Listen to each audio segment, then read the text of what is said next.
صراط الذين أنعمت غير المغضوب.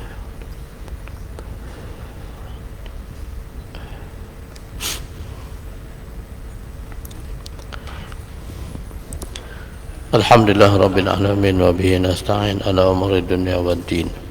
أشهد أن لا إله إلا الله وحده لا شريك له وأشهد أن سيدنا محمدا عبده ورسوله. اللهم صل على سيدنا محمد وعلى آله وصحبه أجمعين. أما بعد، رب اشرح لي صدري ويسر لي أمري واحلل عقدة من لساني يفقهوا قولي.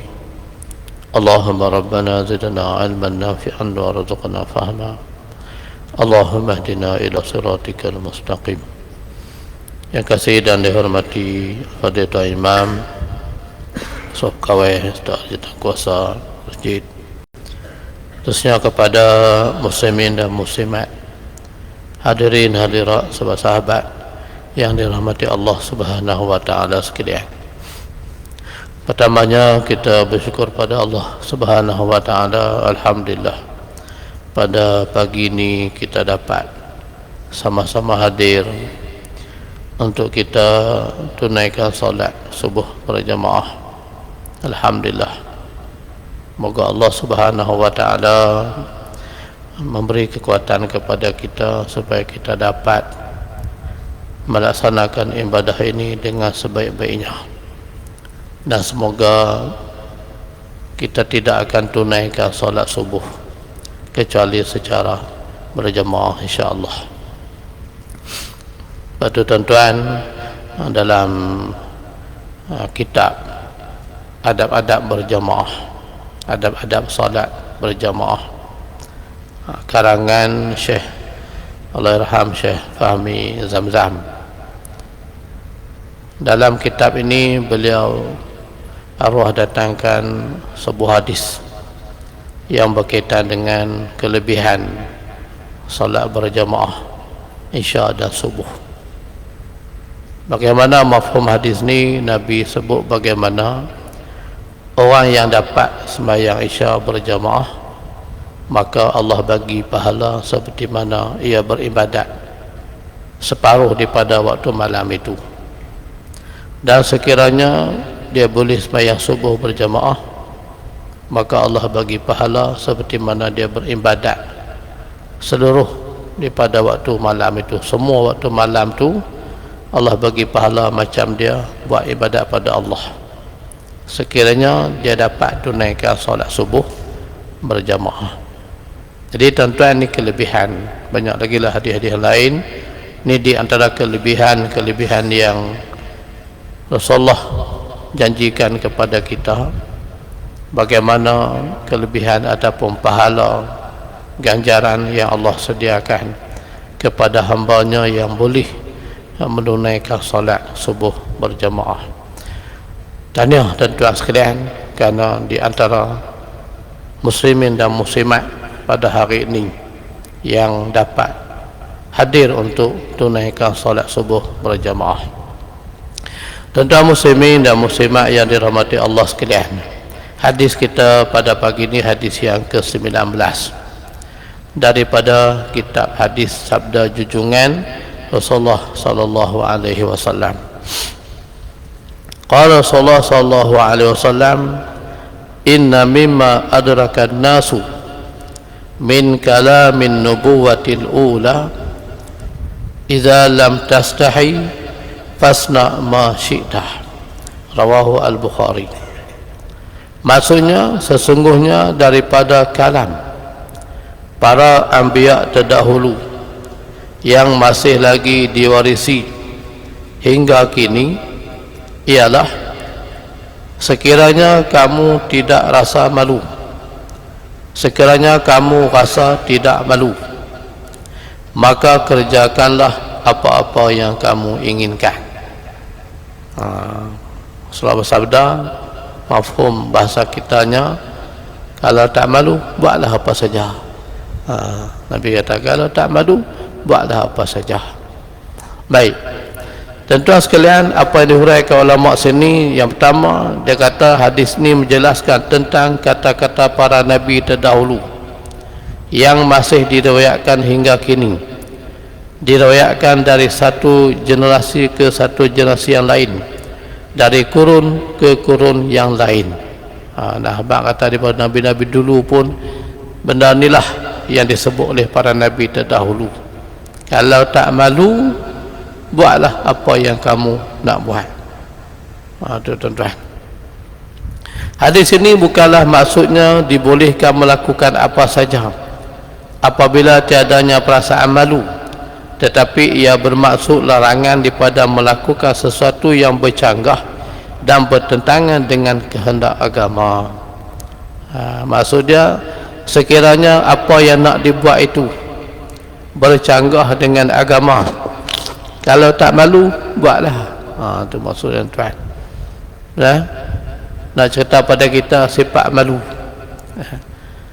yang Nabi sebut di antara akhir zaman nanti, di antara sifat yang Allah tarik terutama daripada kaum wanita, iaitulah sifat malu.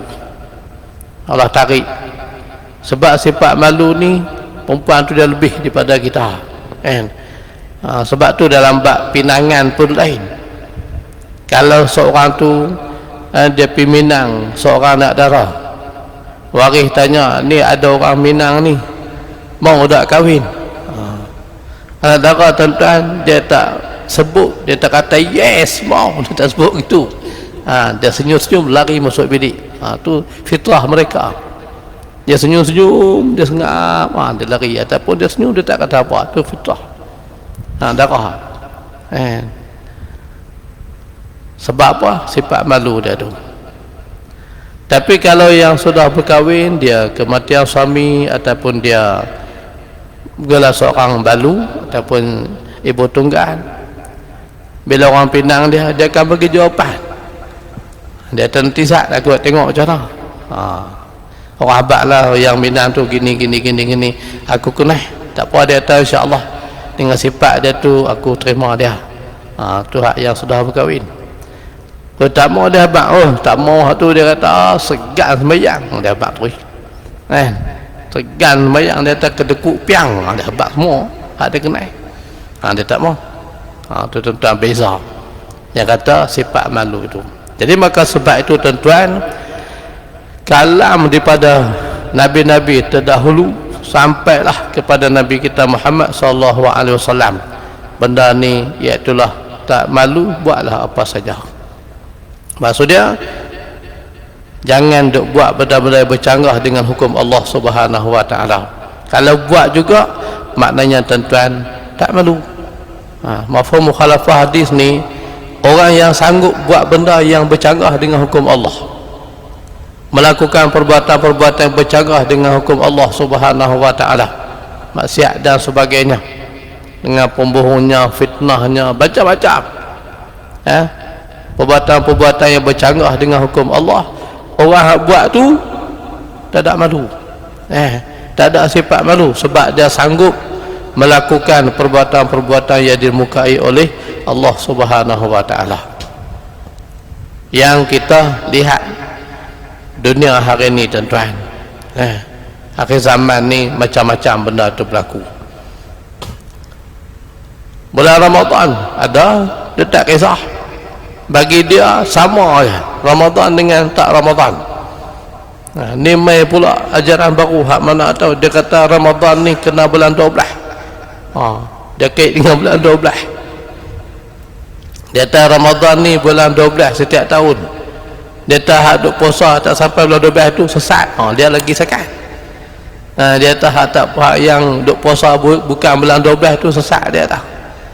Tu lagi sesat tuan-tuan. Tu manusia. Kadang-kadang dia baca sikit dia terpengaruh.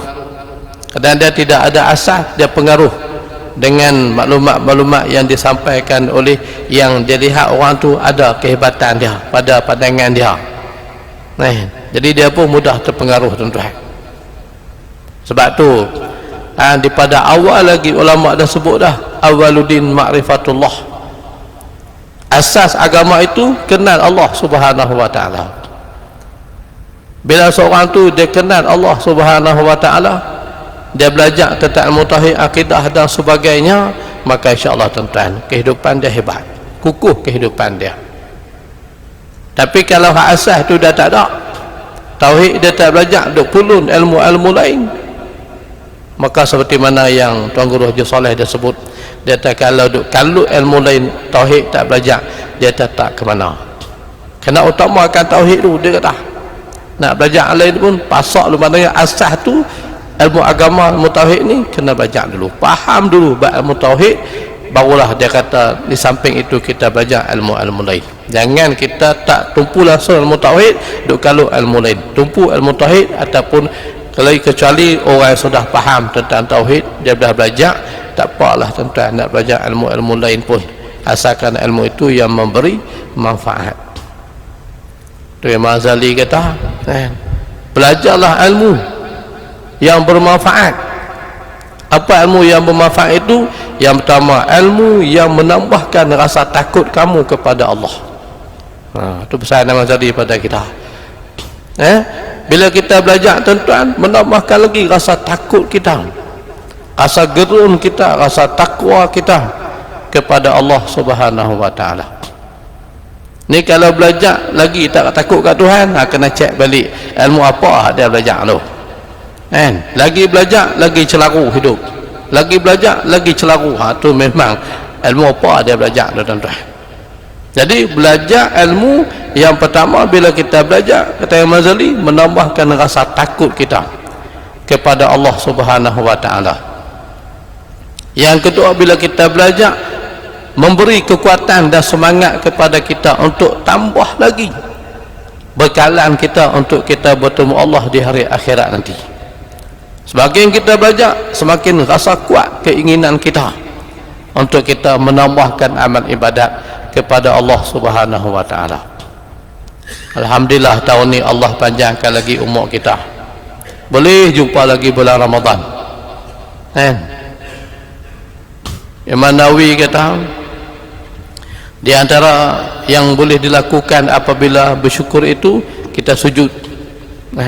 Maknanya sujud syukur itu sebagai tanda kita bersyukur pada Allah, sebagai tanda kita berterima kasih pada Allah kerana Allah memberikan sesuatu yang sangat baik untuk kita. Jadi kita boleh, kita jumpa bulan Ramadan tuan-tuan, hari Selasa Abunian, hari Isnin, dia dah umum kata hari Selasa tu puasa, kita pun duk debat-debat. Hari Senin tu kita pun duk berdebat-debat, masuk hari Senin tu, ya Allah janganlah mati lagi. Takut mati, tak ada jumpa Ramadan. Pikir macam-macam, ya Allah janganlah bagi mati lagi, panjanglah umur, esok dah ni nak puasa ni. Esok dah nak puasa. Supaya ada orang kalau hari Ahad tu orang masak tanya, Ustaz, hari Senin ke hari Selasa puasa? Tanyalah. Kita pun buat lawak ke dia, insya-Allah satu Ramadan. Satu Ramadan kita puasa, dia pun hantar gambar gelap, dia tak betul tak lah. Kenapa nak kata maaf nak melawak, dia tak apa, biasa. Lepas tu dia kata agak-agak nanti mungkin Selasa aku insya-Allah. Jadi mai hari Senin tuan-tuan, kita rasa dah berdebar-debar. Sebab apa? Bimbang, takut tak dan jumpa Ramadan. Tapi bila masuk maghrib tuan-tuan, kita masih hidup, alhamdulillah. Masuk waktu maghrib, kita sudah jumpa bulan Ramadan, hari Senin malam Selasa tu. Walaupun kita tak puasa lagi, tapi dah sambut dah bulan Ramadan. Kita harap lagi, ya Allah bagilah kesempatan aku berpuasa besok ni, masuk Ramadan ni, esok nak puasa ni, nak imsak, nak tahan makan dan minum dan segala perkara yang boleh membatalkan puasa, imsak. Berdoa kita pada Allah. Alhamdulillah tuan-tuan, sampai hari ini kita dah berpuasa hari yang ke-3, hari ini masuk hari yang ke-4. InsyaAllah, mudah-mudahan Allah bagi peluang pada kita boleh teruskan puasa sampai jumpa 1 Syawal.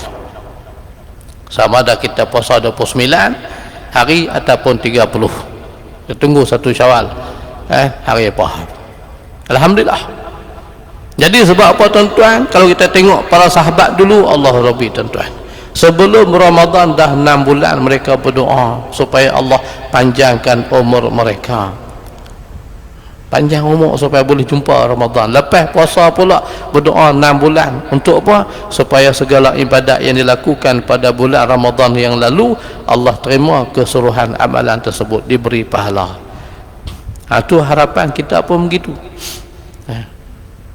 Sebab tu di antara persiapan bila kita nak sambut Ramadan, di samping tekad azam untuk berubah lebih baik, maka kita kena semak balik, baca balik, ulang kaji semula bab-bab hukum yang berkaitan dengan puasa. Tengok balik hak wajib puasa macam mana, yang sah puasa macam mana, sunat-sunat, tambahan pahala bagi orang berpuasa, dan makruh, perkara makruh, perbuatan makruh yang dilakukan oleh orang berpuasa. Kemudian apalagi amalan-amalan yang perlu dilakukan oleh orang yang berpuasa. Sebab kita sebut puasa tu saumun. Saumun makna puasa. Tapi ulama hurai pula di sebalik kataan saumun itu sad waw mim. Sad tu apa dia? Sabar. Sad tu sabar. Maknanya bila kita puasa mesti kena ada sifat sabar. Kalau sebelum Ramadan pun kita dididik dengan sifat sabar, apatah lagi main bulan Ramadan lagi kena sabar. Sabar macam-macam. Sebab lapak biasa tuan-tuan, bila main lapak ni dia lain lah. Jadi maka Islam, Allah didik kita, hikmah dia, Allah nak didik kita supaya sabar. As-sabru 'alal maksiat, sabar jaga diri kita ni jangan duk buat benda yang tak elok. As-sabru 'alal musibah, sabar bila Allah uji kita dengan ujian.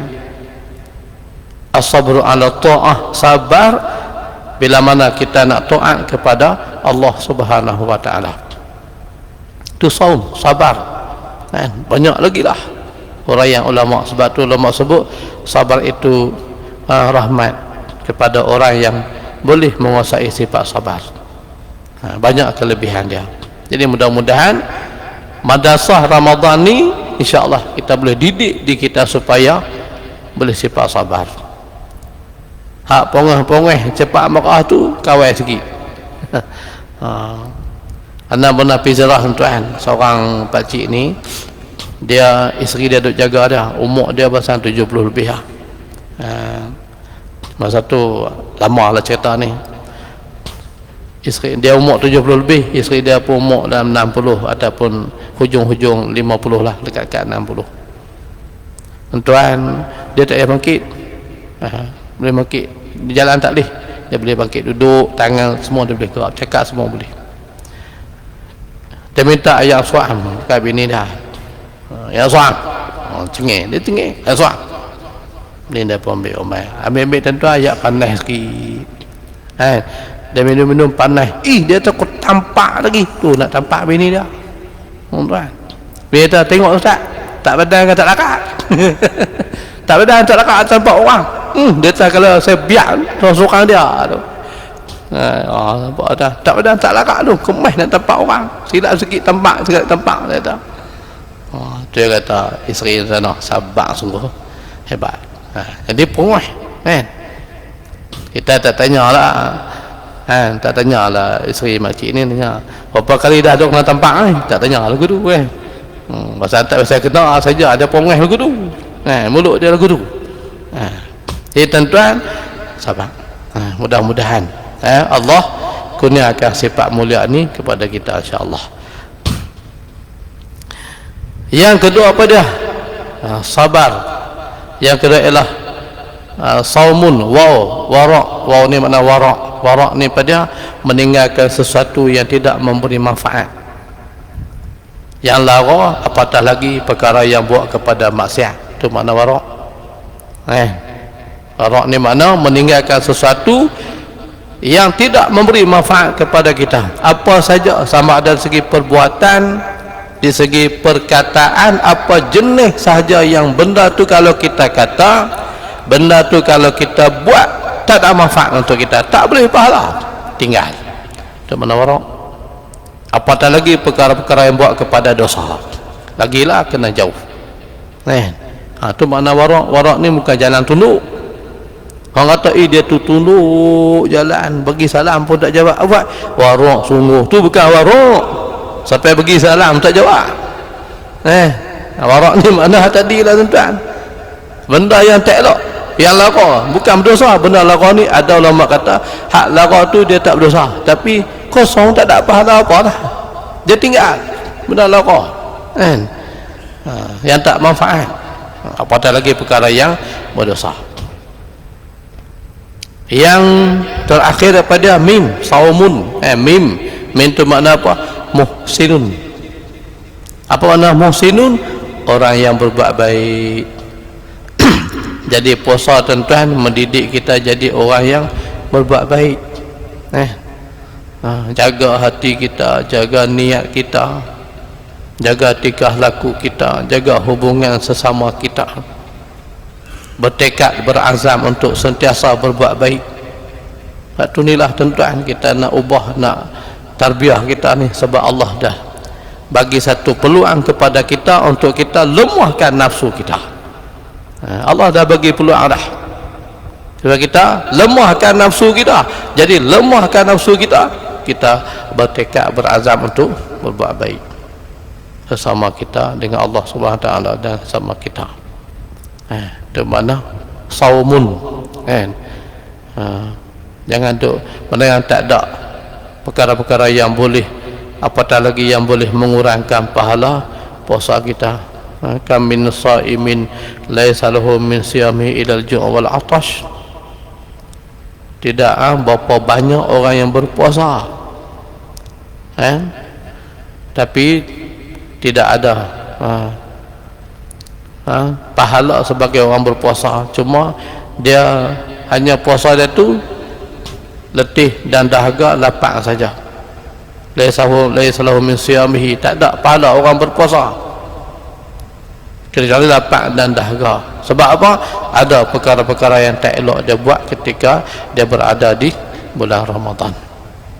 Jadi tuan-tuan sekalian, maka mudah-mudahan Ramadan mendidik kita akan menjadi insan yang lebih baik daripada tahun-tahun yang sebelumnya. Baik, tuan-tuan sekalian, kita kembali pada hak tajuk tadi ini. Jadi tuan-tuan sekalian, ulama kata malu dia ada dua. Yang pertama, malu secara semula jadi. Ulama kata malu ni ada dua. Yang pertama, malu secara semula jadi. Maksud daripada malu semula jadi merupakan peringkat tertinggi yang dianugerahkan oleh Allah Subhanahu Wa Taala. Sebab ini akan mencegah pemiliknya daripada melakukan perkara maksiat dan dosa, perkara yang tidak sepatutnya, dan serta perkara yang tercela. Malu semula jadi, malu orang yang Allah Ta'ala anugerahkan kepada dia. Malu seperti ini ulama kata dia jaga pemilik sifat malu ni daripada dia melakukan maksiat dan juga dosa dan benda-benda yang tak sepatutnya. Itu tuan-tuan, Rasulullah, sifat malu Rasulullah lebih daripada anak dara lagi. Kita tengok anak dara kan malu, Rasulullah lebih daripada tu lagi. Sayyidina Osman, sahabat yang masyhur dengan sifat malu dan lemah lembut. Sayyidina Osman bin Affan, sahabat yang dijamin syurga, ya Allah kurniakan kekayaan yang begitu banyak. Bila saja time nak menderma, contohnya masa perang Tabuk, banyak mana dia bagi. Bila seri nak perang ni tuan, ada perkara yang Rasulullah tak sebut, ada yang Rasulullah umum, siarkan cara umum. Macam nak perang Tabuk, sebab nak rempuh perjalanan yang begitu jauh, Kedah padang pasir, maka Nabi umum kata nak pergi perang jauh, musim panas pula. Sama-sama celah tu kurma pula masak. Ujian kepada orang Islam ketika tu, ada kebun kurma. Allah, kurma masak ni nak pi duk berapa hari nak pi Tabuk tu 15 hari pi, 15 hari balik, duduk sana 20 hari. Dah sebulan lebih. Kurma masak, lagi luruh gitu. Tu ujian untuk mereka. Sebab tu ada yang tak pi. Sebab sayang kurma masak. Nak tinggal, nak kutip kurma. Jadi bila Nabi umum tuan-tuan, ramailah sahabat-sahabat yang menderma, yang berinfak. Sayyidina Osman, sahabat yang sangat kaya. Dia tanya, apa lagi tak cukup? Tuan-tuan, apa lagi tak cukup? Tak cukup tu saya tambah. Tu tuan-tuan. Jadi maknanya sifat yang ada pada Sayyidina Osman, itulah sifat pemalu, sifat yang sangat mulia, pemurah, malu, pemurah, lemah lembut. Sebab tu bila berlaku perjanjian Hudaybiyah, bila Nabi sampai di Hudaybiyah, musyrikin sekat tak pergi masuk nak umrah kan. Jadi Rasulullah hantar siapa? Sayyidina Osman. Lembut kan, jawab kamu lembut, cakap pun lembut. Adik-adik ramai lagi di Mekah tu, pergi bincang habang kat dia, kita ni bukan nak perang, main nak umrah, main pun tak bawa senjata untuk perang. Sayyidina Osman pun pergi masuk ke Mekah, pipi dia tahan dia. Jadi tersebar berita sampai di luar ni, kata Sayyidina Osman telah dibunuh oleh musyrikin Mekah. Tuan-tuan, zaman Nabi dulu bukan ada WhatsApp, telefon apa, tu pun dah ada dah wera-wera yang tak sepatutnya. Tak mah zaman kita lah ni, kalau tak berhati-hati. Zaman Rasulullah dulu tuan-tuan dah ada dah benda gitu. Zaman kita lah ni lagi sekarang hujung jari sahaja. Jadi tersebar berita di luar ni, kata Sayyidina Osman dibunuh oleh musyrikin. Sahabat yang ada 1000 lebih ni terus berbai'ah dengan Nabi, berjabat tangan, kita tidak akan pulang ke Mekah, ke Madinah selagi mana kita tak tuntut bela di atas kematian Sayyidina Osman. Kita akan perang dengan musyrikin sebab mereka bunuh sahabat kita. Tuan-tuan, hebat umat Islam ketika tu. Tak ada fikir kita main ni bukan buat senjata banyak. Alasan tu tak ada. Tu tak hebat umat Islam dulu. Macam mana ni kita nak perang senjata seorang sebilah pedang? Kita main bukan nak perang lagi mana. Tak ada timbul masalah. Abang dan tuan buat kerja agama ni, bila kita nak buatnya duk fikir sangat masalah. Ni bila nak buat duk fikir masalah tu, masalah ni, bila kita nak boleh buat? Bertekad, berazam, hak baik tu kita nak buat, Allah akan bantu kita.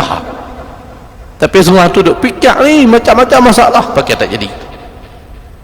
Ni sahabat lu, tak apa, kita berbai'ah, tak akan balik, tak akan berundur selagi mana kita tak perang dengan musyrikin sebab dia pembunuh sahabat kita. Bai'ah lepas ni disebut sebagai bai'ah Ridwan, bawah 10 pokok. Jadi tuan-tuan, musyrikin tahu kata nu, sampai pula berita tu kat mereka nu, kata nu orang Islam dah berjabat tangan, berjanji dah nu, ikrar mereka nak perang. Mereka pun cepat-cepat lepaskan Sayyidina Osman, bukan dibunuh pun, tahan sah. Dan Osman pun balik main. Tuan-tuan, abang kata hebatnya umat Islam dulu tuan-tuan, yang sifat Sayyidina Osman ni. Baik, jadi sifat semula jadi ada juga sifat malu tu. Kemudian yang kedua ulama kata usaha mendapatkan malu. Yang kedua ulama kata usaha nak dapat sifat malu tu, ia dapat dicapai dengan mempelajari ilmu kebesaran Allah Subhanahu wa taala, mengetahui bahawa dia mengetahui segala-galanya termasuk perkara yang dirahsiakan dan disembunyikan. Dia maha bijaksana lagi maha mengetahui serta meyakini bahawa tidak ada sesuatu pun yang tersembunyi daripada pengetahuannya, sama ada di langit maupun di bumi. Yang kedua ni, sifat malu ni usaha kita untuk nak dapat sifat tersebut dengan cara kita mempelajari tentang kebesaran Allah Subhanahu wa taala, belajar untuk menambahkan lagi maklumat dan keyakinan kita tentang sifat-sifat Allah Subhanahu wa taala, kebesaran Allah Subhanahu wa taala. Yakin sungguh-sungguh Allah Subhanahu wa taala maha mengetahui segala-galanya. innahu huwas sami'ul alim. Sesungguhnya Allah itu maha mendengar lagi maha mengetahui. Yakin sungguh-sungguh. Sebab ada orang yang dia jenis ramai-ramai dia jadi baik, tapi bila dia duduk seorang jadi tak baik. Sebab sifat malu tu dia tak kuat lagi. Sifat malu tu bila duduk ramai-ramai, tapi bila duduk seorang tak pernah ada lagi. Tu tuan-tuan.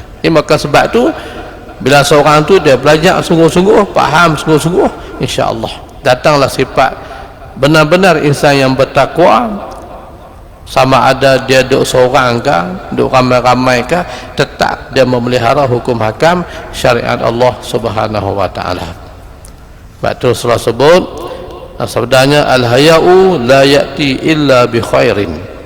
Malu tidak akan mendatangkan sesuatu kecuali kebaikan. Itu Nabi janji. Bila seorang tu ada sifat malu, Nabi kata dia tak mai kecuali benda baik saja. Sebab apa? Sebab ada sifat malu. Dan tuan sekalian, Ibnu Mas'ud dia kata apa? Rasa malu kepada Allah akan memelihara akal dan semua perkara yang difikirkannya, mengawal perut dan segala apa yang dinikmatinya, sentiasa ingat akan kematian dan kehancuran selepasnya. Oleh itu, sesiapa yang mengejar akhirat hendaklah dia meninggalkan perhiasan dunia. Sesiapa yang dapat melakukan semua itu, maka sungguhnya dia telah memiliki perasaan malu terhadap Allah Subhanahu wa taala. Kata Ibnu Mas'ud, sifat malu tu tuan-tuan, Allah jaga akal dan fikiran kita. Akal kita ni dia jaga, Allah pelihara. Tak fikir benda-benda tak elok, nak bercakap pun beringat, nak berjanji pun beringat. Ni berjanji macam-macam, satu pun tak buat. Cakap macam-macam, satu pun tak betul. Pasal apa? Tak ada malu.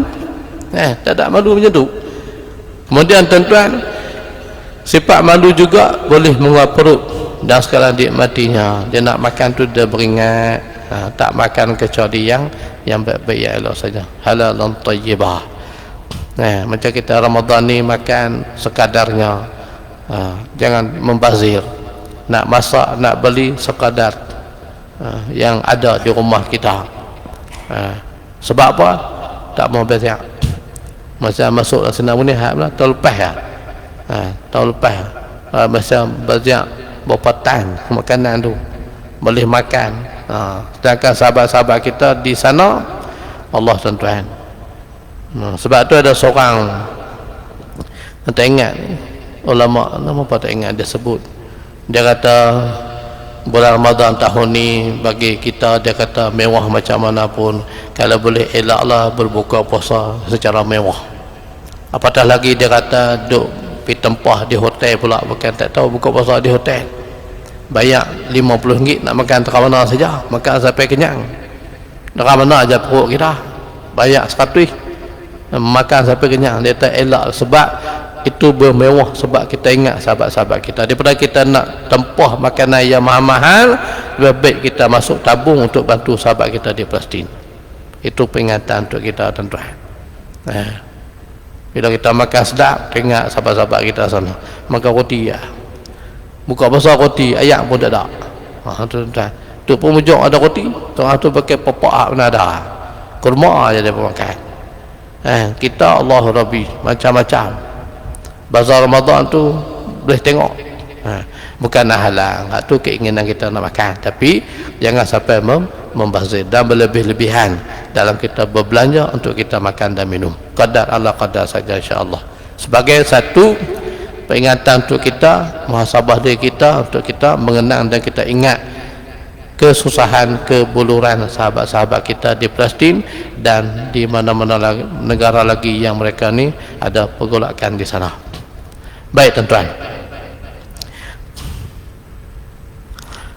ulama salah menyebut alla ta'mala fi sirri syai'an tastahi minhu fil alaniyati. Ini kata-kata ulama, maksudnya bahawa kamu tidak melakukan satu perkara ketika bersendirian, sesuatu yang kamu rasa malu untuk melakukannya ketika di khalayak ramai.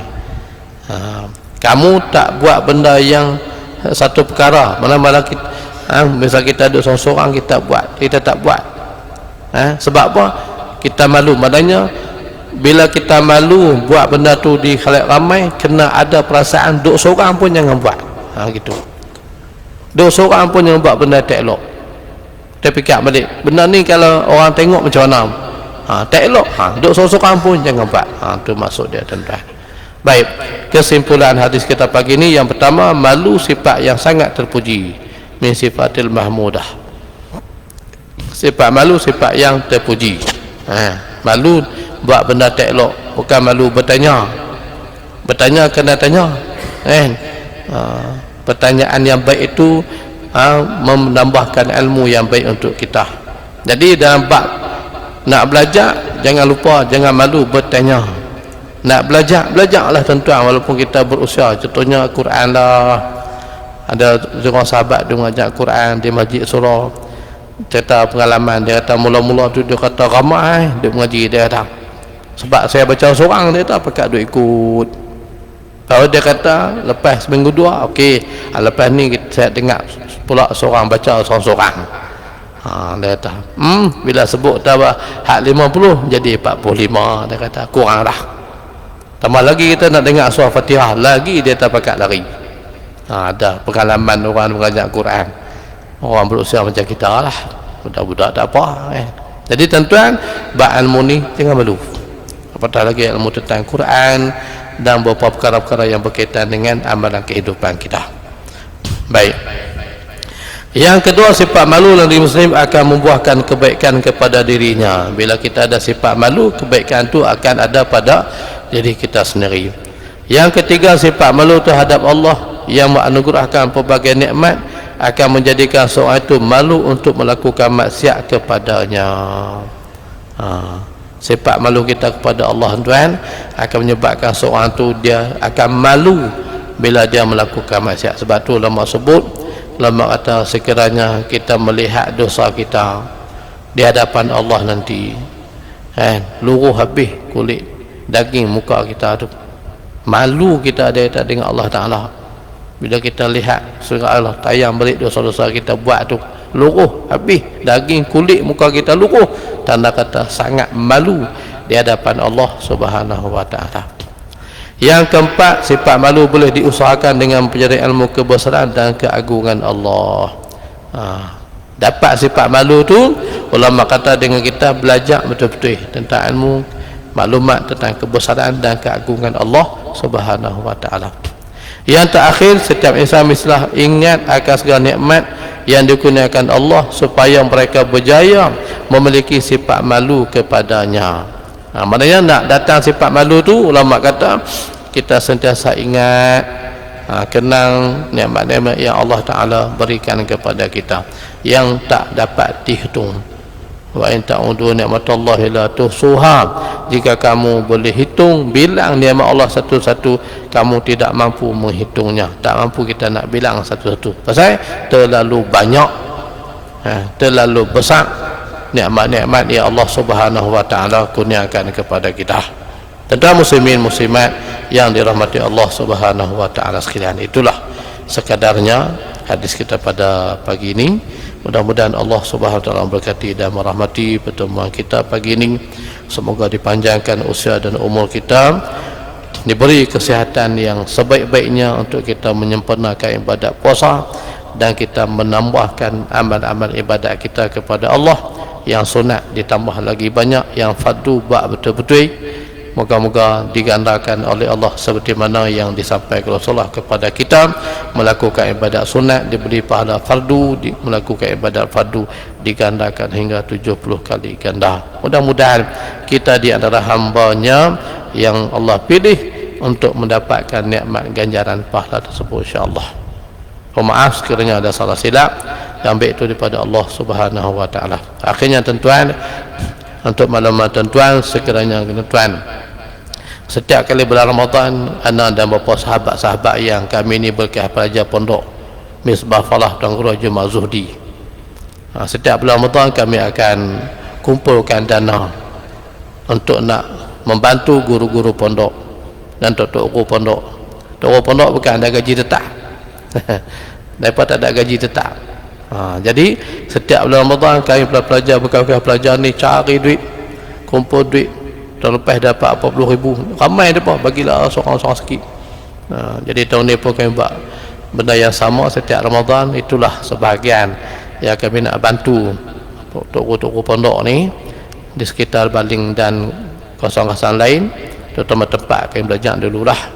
Jadi tuan-tuan, sekiranya tuan-tuan nak menyumbang, nak zakat, nak bagi zakat ke apa semua, boleh, insya-Allah. Kita boleh sama-sama salurkan bantuan ni, infak dan derma kita. Mudah-mudahan Allah pemudahkan urusan kita, dimurahkan rezeki kita, dan inilah sebahagian di antara jasa bakti sumbangan kita yang boleh kita berikan kepada tok-tok pondok ni, tuan-tuan, insya-Allah.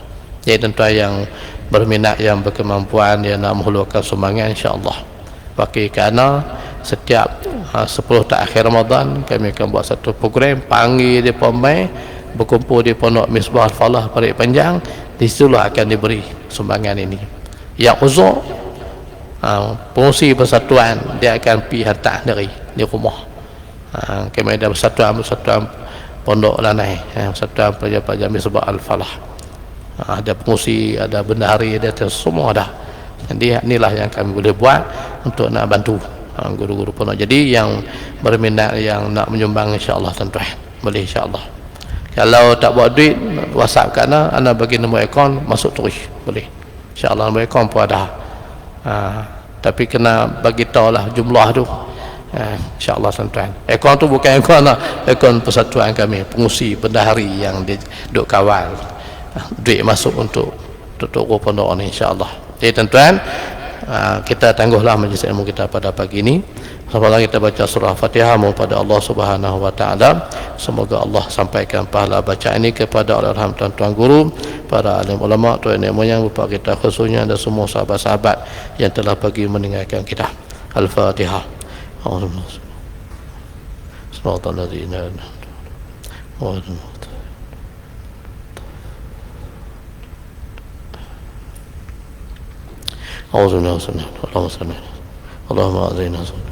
اللهم اغفر لنا في الآخرة.